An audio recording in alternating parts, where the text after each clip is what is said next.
Welcome to Charter California Edition. We are coming to you from Sacramento, the state's capital, and we are joined by Betty Yee. She is a member of the Board of Equalization, a candidate for controller. The primary will be held on June 3rd. And I want to speak with you about financial literacy. Yes. April was Financial Literacy Month, but to me, every month should be Financial Literacy Month. Yes, absolutely, absolutely. Talk to us about the importance of financial literacy and what it means. Well, it's really about having each one of us take control of our money. And given all of the financial challenges that are facing families today, and whether you're a young person or maybe someone who's taking care of an elderly relative, we just have to have our financial house in order. I love what you provided to me, which is essentially kind of the three pillars of financial literacy. Yes. Savings, spending, and credit. Absolutely. Oh, and the fourth would be investing as well. Sure. So let's talk about those four pillars, I should say. Start with savings. Sure. So it's a great habit to get into, just putting away a little bit every single month. And I know sometimes it feels like there's not enough discretionary money after you get your paycheck, but you pay yourself first, essentially. So just sock a little bit away every month. And when you say put something away every month, is that just in a savings account, or would that be in a retirement account? No, and you can actually put it away in a 401k plan, so it's long-term savings that can actually accrue earnings over the course of your working career, and at the end of your career, you have a nice little retirement account. Yes. Spending. Yes. Obviously, living within your means, and this is probably the biggest issue that many families are struggling with because, frankly, earnings aren't keeping up with the cost of living. And so you want to, but part of how we can meet our spending obligations is create a budget. Know where your money is going. Know what you're needing to spend on, and revise it when you know that what you're bringing in isn't enough. And that dovetails into my pet peeve, credit. Yes, yes. I am forever amazed and incensed at how people run up massive credit card debts. Yes, yes. This is not free money. No. And in fact, it's very expensive money. It's like a loan, essentially, but you want to maintain control of your credit cards. Credit cards can be good in terms of how you build your credit over time. Sure. But certainly, if you're running them up and not paying those balances down, you're going to be met with a huge amount of debt. And what's so frustrating is oftentimes you do have the option to pay at least a minimum. Yes. And that minimum can be very low. Yes. And at least you wouldn't rack up additional penalties and interest. That's right. You always want to make your minimum payment, but be careful because your interest will continue to accrue, and so that becomes a big part of your debt over time. Along those lines, I want to talk about investing, which you call the fourth pillar. Yes. Aside from retirement investing, there are other investment opportunities that can actually supplement income, even in a small way. So talk to me about your sense of investing and how that can work for you today and even before retirement. Sure, sure. So investing, and this goes hand in hand with saving, but obviously investing, whether it's to buy a home, whether it's to buy a new car, whether it's going to finance your college education. But obviously investing is just looking at where you want to put your money, where you're going to be compounding interest, so that your earnings off of that money can begin to build, and by the time you're ready to meet your goal, whether it's entering into college or buying a car, you have enough. I love this stat. Money earning 9%, which is a high amount, but you can find it in some places, will double in how many years? In 8 years. 8 years, absolutely. That is incredibly rapid, and that's an example of how just putting some money aside, even not for retirement, but for today, it can really make a difference. For our viewers on HLN, we are speaking with Betty Yee. She is a member of the Board of Equalization, a candidate for controller. For our other viewers, we're going to be right back speaking with Member Yee about women, children, and others that need to focus on these important issues. We'll be right back.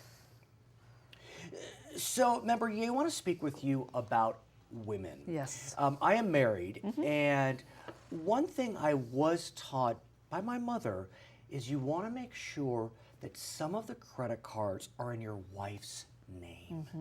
Why is that important? Well, it's very important for women to build up financial history and financial credit, because oftentimes women are, well, actually, let's look at the universe of women. When you look at the number of Americans who are living in poverty conditions, we have over half of them are women. And women often encounter greater financial challenges after a divorce. They make up about 83% of single-parent households. And they generally are the primary caregivers of sick relatives or children at home, and women live longer. So all of those factors would suggest that for women, we have more of a responsibility and an obligation to get our financial house in order, because we may be left with having to fend for ourselves. If something happens, should happen to me, yes, my wife needs independent credit. Absolutely. And so your credit will not accrue to her financial history, so it's very important that credit cards be in her name. We're building good credit in her name. And if hopefully nothing bad will happen, but it's very important for her to have her financial independence. Yes. I also want to talk about children. Yes. As you know, I have 2 daughters, 12 and 10. Yes. And it's tricky to teach them the value of money. Yes. But what's even trickier, and this is my pet peeve, is when you walk on a college campus, which my daughters will be doing in a matter of time, and there are credit card companies right there ready to give that kid a credit card. Yes, yes. Very, very tempting. So for children, for young adults, want to be sure that we start working with children at an early age to talk about building good financial habits. That really, as children, I hope that families can really look at building good financial habits as a family. So we teach our children how to save, how to put their allowance aside, and the like. But for college students, this is very, very difficult. Certainly with the rising cost of college and living expenses and just trying to make ends meet, these credit cards are a bit of a crutch for them. And so we want to be sure they understand what they're getting into. That these are, again, it makes sense to build some good credit, but this is not to be another source of ongoing income. Would you recommend, if you can make a recommendation, to give maybe a 16-year-old a credit card with a $500 limit just to kind of get them going, or do you think that's a recipe for disaster? You know, my own personal opinion about that is, I think I would wait until they were adults in their own right. Fair enough. But certainly, for a 16-year-old, there are great financial habits that we can work with a 16-year-old about in terms of savings, in terms of at least giving them a sense of what credit has the potential of doing when they're ready to make those decisions as an adult, and then definitely looking at how to keep their spending in line. Yes. Along those lines, we know that the cost of a higher education is just skyrocketing, especially if you're at a private institution, if you decide to get an advanced degree. College loan debt is now greater than home loan debt. That's right. What would you recommend in terms of college loan debt and how to kind of get it in order and make sure it doesn't get ahead of you? Yeah, the main thing with college loans is there are so many types, and we really encourage young people, and with the help of parents, if possible, to really understand the terms of the loan. Because oftentimes it's always that fine print that gets you in trouble. Understand the terms, make sure that any change in your financial situation year after year gets reported in terms of your financial aid application, because that could affect the terms of your loan as well, and more importantly, affect your ability to repay the loan. Right. What's interesting to me is that, as I understand it, credit card debt may be dischargeable. I'm not advocating that. College loan debt is not dischargeable. It is not. So if you should file for bankruptcy, which is the last resort, your college loans stay with you. That loan stays with you, absolutely. So in our final moments, I understand that your website, is it the BOE's website? Yes, it is. Has some tips, some tools. Yes. Talk to us about that website and what it can offer to us. So what we wanted to do was to provide some starting points for individuals if they want to learn more about how to better manage their finances. And so we have a financial management toolkit for women. We have a toolkit for nonprofit organizations in terms of how to keep its affairs in order. We also have a toolkit for small businesses. But what we have decided after doing a lot of outreach is that finances are really at the crux of the success of individuals, of businesses, of nonprofit organizations. And if you know what your resources are, and more importantly, if you can identify what you don't know, then it's really a great start in terms of pursuing those resources that are available. Thank you for that. Yeah. Her name is Betty Yee. She is a member of the Board of Equalization in the state of California, a candidate for controller. The primary will be held on June 3rd. My name is Brad Pomerance, coming to you from Sacramento. We'll be right back on California Edition. In 2012, the top 1% of Californians paid what percent of their income in state and local taxes? Accordingly to the California Budget Project, the top 1% of California taxpayers remitted 8.8% of their income in state and local taxes. Welcome to California Edition. I'm Brad Pomerance. We are coming to you from the state's capital, Sacramento, California, and we are joined by Roger Hernandez. He is a member of the California State Assembly, and I want to speak with you about voting in municipalities. And if we can use you as an example, I think it would be a good case study. That sounds good to me. Yes, you were a member of the West Covina City Council for 8 years, a nice middle-class community with a significant Latino population. About what percentage? It's nearing 60% today. And when you were on the city council, how many individuals of Latino descent were on the council with you? I was the only one out of the 5. Right, and that appears to be a common story. When you look through the San Gabriel Valley, the Central Valley, North State, very large numbers of Latinos as residents, but yet their representation in city halls, not high. That's correct. That's correct. Whether it's economic differences or whether it's a generational difference. And what I mean by generations, new generations that have come over the 1 or 2 past generations who aren't assimilated to American voting participation in that culture. There's many reasons that are keeping folks from getting to the polls. And that, unfortunately, reflects the kind of representation we see at the governance table. And what's interesting, as I'm sure you know, this past March was the first time demographers announced that Latinos had become the plurality of population in the state of California. That's right. So vis-a-vis Anglos or Asian Americans or African Americans, but I mean, if you look at municipal offices, I remember your staff had indicated to me, what is it, 12, 13% of municipal offices are held by people of Latino descent? That's correct. It's a very low number. So you're looking at a bill, AB 2715, to potentially, could I say level the playing field? Is that a fair way to say it? I think it seeks more equitable representation of the demographic that exists in California today. Right now, in West Covina, as an example, there are 5 council members, and everyone runs throughout the city. Throughout the city, at large. That means that if you're running for city council, everybody's city gets a vote, but unfortunately the turnout is very different in different parts of the city. You have areas that are very conservative and wealthier that have a 3 to 5 times greater turnout per capita. And that will heavily outweigh the turnout of more working class, more immigrant areas. So while an immigrant or a minority might win in these more minority-oriented areas of the city, that vote, even if it may have been the majority in that area, gets completely washed out by the tremendous 4 or 5-fold turnout of more conservative areas. But does that beg the question, we should be working on voter turnout, voter registration? Not so much tinkering with whom we elect where, but let's get people to the polls. Well, I'll tell you, voter registration has been going on in West Covina and in the San Gabriel Valley and throughout the state of California historically for quite some time. And that hasn't seemed to make too much of a difference. I think the fact that there's a socioeconomic difference, there's folks that are just really working harder and harder today to stay in the middle class and find it very difficult to make it to the polls or even knowing when the elections are taking place. For more and more Californians today, it's getting food on the table and a roof over their family's head that's important.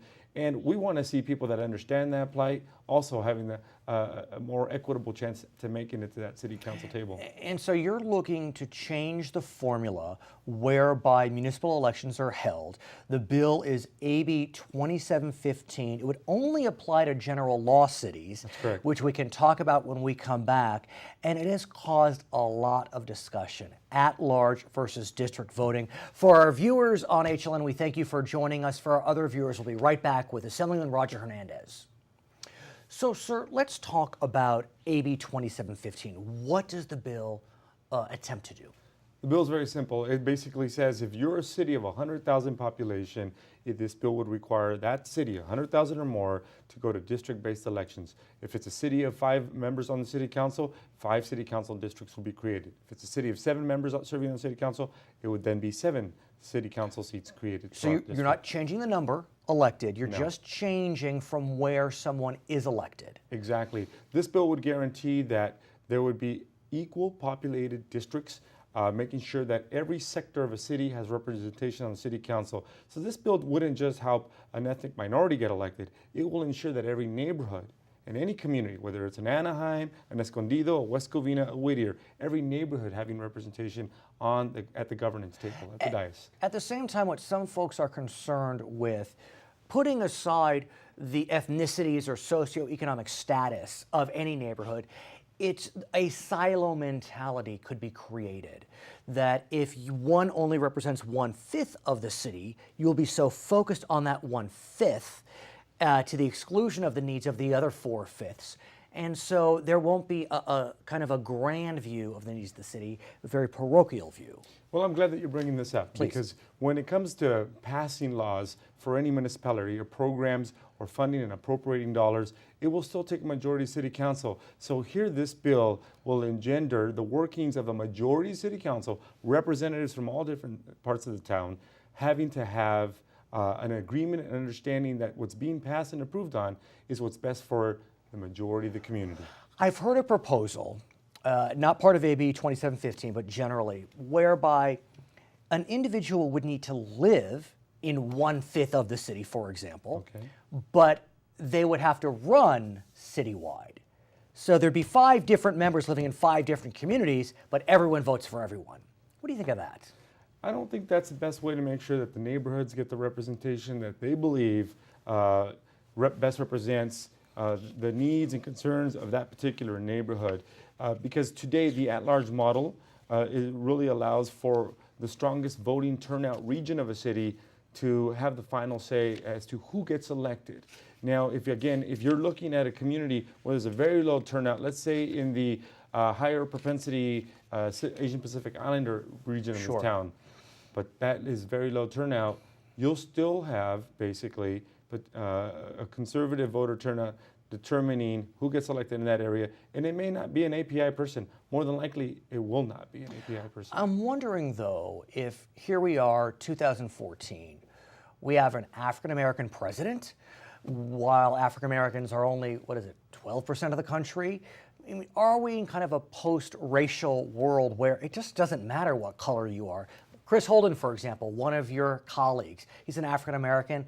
He represents an area with very few African-Americans, but yet voted overwhelmingly. So do we really need to be talking about the ethnicity? Well, I got to tell you this. I mean, for me, it's about resource allocation, resource distribution.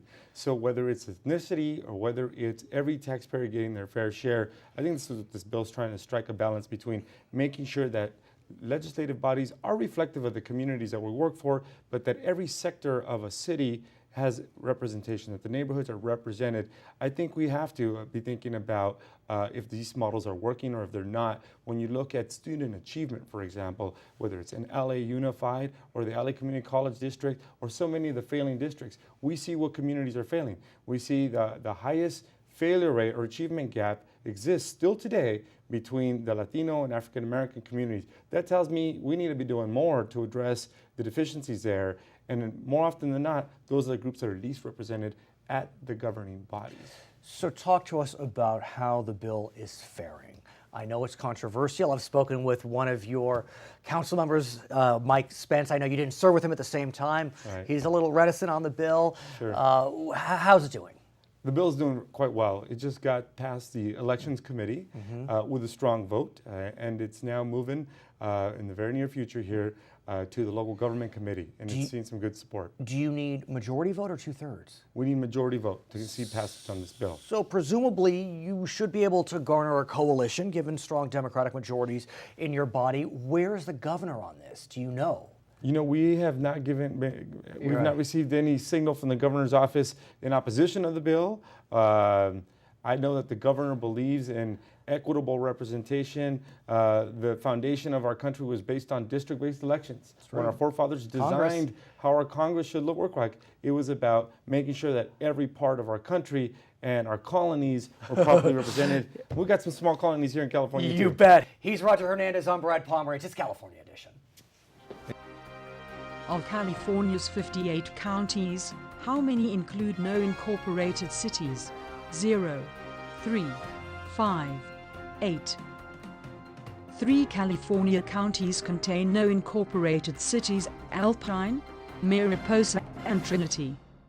I'm in Sacramento. I'm Brad Pomerance, and this is California Edition. We are joined by Scott Lay. He is the editor-writer of The Nooner at AroundTheCapitol.com, a prognosticator extraordinaire, and we're going to talk about the June 3rd primary. Stick around. We're going to talk about some congressional races, a couple Senate races maybe, and let's start at, I guess you could say, the top of the state, sort of, and that's CD number 7. That is Congressional District number 7. Ami Bera is the incumbent. He has been there one term. He is seen as vulnerable, but is he? Well, first, apologies to the citizens of the state of Jefferson, yes, to the north of well us. Well stated, yes. We are in Central California. One could argue. One could argue. This eastern Sacramento seat will be a battleground come November. First-term Congressman Ami Bera, a physician, will be challenged by one of 3 Republicans, Igor Bierman, who's chief of staff for Tom McClintock, sure. Doug Ossie, a former member of Congress who upheld his 1994 pledge of term limits, so he walked away after 6 years, and Elizabeth Emkin, who's been an autism activist. And ran against Dianne Feinstein. And ran against Dianne Feinstein. 3 very different Republicans giving the voters an extraordinary choice. And I think from Ami Bera's standpoint, he's going to be sitting back and watching to understand what the dynamics of his November race will be. Who do you believe presents the biggest threat to Ami Bera? Doug Ossie clearly provides the biggest threat. He's the most moderate of the 3, and more importantly, he has personal wealth and doesn't have to hit the campaign trail for as much many campaign contributions as the others would. Let's go to CD 21, a Central Valley seat. David Valadao is the incumbent, likable guy, considered fairly moderate, but he is a target. A Republican. Right. In the headquarters of California's water wars in Kings Counties and the stretch down I-5, the question for Democrats is, are they facing the same political scenario that they saw in 2012? In 2012, National Democrats got behind Fresno City Councilmember Blong Xiong, who was beaten in the top 2 primary by John Hernandez, the then president of the Hispanic Chamber of Commerce down there. Hernandez raised little money, but his name got him to November, and then David Valadao, moderate, nice guy, easily beat John Hernandez. Democrats this time around have picked a former United States Senate Chief of Staff who has roots in the district, Amanda Renteria, and hope to clear the field for her. Once again, John Hernandez has thrown his hat in the ring and has raised no money according to FEC campaign filings. And so the question is, will he again emerge and once again make it a very difficult chance for Democrats to capture the congressional seat with the highest Democratic registration held by a Republican? Speaking of clearing the field, I want to talk about CD 31, a San Bernardino seat, considered the most Democratic seat in the nation, held by a Republican who's not running for re-election, Gary Miller. Pete Aguilar had tried to be the nominee last time. Because of top 2, he didn't make it. He is the mayor of Redlands. What do you think about Mr. Aguilar's chances as a Democrat? I think he's facing a real tough race. In Eloise Gomez-Reyes, who's close to a lot of the Hispanic members of the Democratic congressional delegation. She's gotten endorsements from several of members of that delegation, somewhat offsetting the significant endorsements that Pete Aguilar, the Redlands mayor, had received. A Latino himself. A Latino himself. And we can't discount the fact that you have former member of Congress, Joe Baca, right, who ran next door in 2012, also in the race from a more conservative Democrat standpoint, as well as school board member Danny Tillman. Now, the interesting thing there is you have 2 Republicans that are battling, Leslie Gooch, a former lobbyist and congressional staffer, and Paul Chabot, a businessman. And it's anybody's guess. When we come back, let's continue the conversation, talk more about some other races. For our viewers on HLN, thank you for joining us. Our other viewers will be right back. So let's jump down, sir, to another congressional race, and that is CD 33. Henry Waxman, the lion of the Democratic caucus in California in the House. He is not running for re-election. It's actually a seat that's different than what many people may think. It's not really a West Side seat. How would you describe the seat? That's right. Well, this seat, which had been Beverly Hills and Hollywood and some of the coastal areas, because of redistricting changes in San Fernando Valley, it got pushed south. So it stretches all the way down to Palos Verdes, down through some of the more blue-collar beach cities, Torrance, that area. Which is the heart of State Senator Ted Lieu's district. And he, many argue, is a leading candidate. He was ostensibly in within a couple of hours, but in politics you always wait 24 hours. Of course. But everybody knew Ted Lieu would jump in right away. And then Wendy Gruhl, who had recently lost the election for Los Angeles mayor, who lives a few miles outside of the district, jumped in the race as well. Those two were not a surprise. The other 16 candidates in the race were the surprise. And so is it conventional wisdom that we should buy that those two will advance? Or could someone like Marianne Williamson, a well-known self-help guru, jump in? Or is it a Malibu school board member that's raised a ton of money? Santa Monica Malibu School Board member Ben Allen raised a lot of money, has a lot of the same grassroots support that propelled Richard Bloom unexpectedly in the assembly from Santa Monica. You have Matt Miller, the KCRW radio host, who's got plenty of money. And then David Knuth, who surprised everybody by raising over $500,000 and coming from really nowhere in individual contributions, local attorney.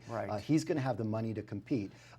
There's only one Republican in the race, Ellen Carr, a prosecutor. It's very likely that whoever the Democrat is that places in the top two on June 3rd will be the favorite come November, and there will be only one Democrat or liberal no-party preference candidate, Marianne Williamson. Do you believe that there won't be two Democrats come November? You think that it's going to be a Democrat plus one? I think that with the number of Democrats in the race and high-profile and moneyed Democrats, only one will make it to November.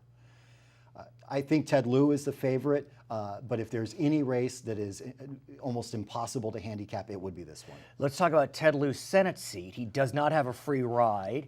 That's SD 26, a fascinating race. You have Betsy Butler, who lost to Richard Bloom in her re-elect last time. She's running for that seat. Sandra Fluke of Rush Limbaugh fame, she's in that race as well. What do you think about SD 26? Well, once again, you have, and I apologize, I said Ben Allen earlier on CD 33.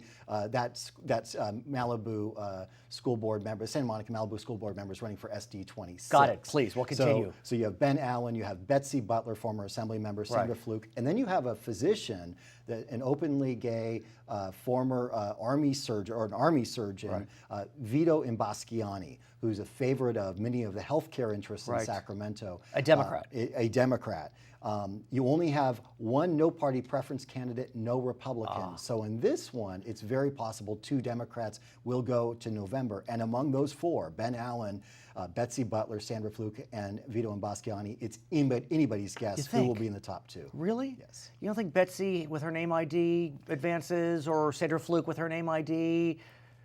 People said in 2012 it was absolutely going to be Tori Osborne versus Betsy Butler in the assembly race, and top two dynamics changes the calculus completely.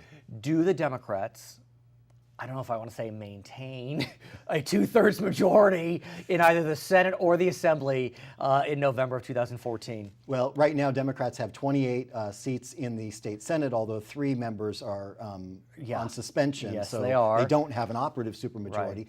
They can lose one net seat come November. They're losing one to redistricting. And they can lose one more.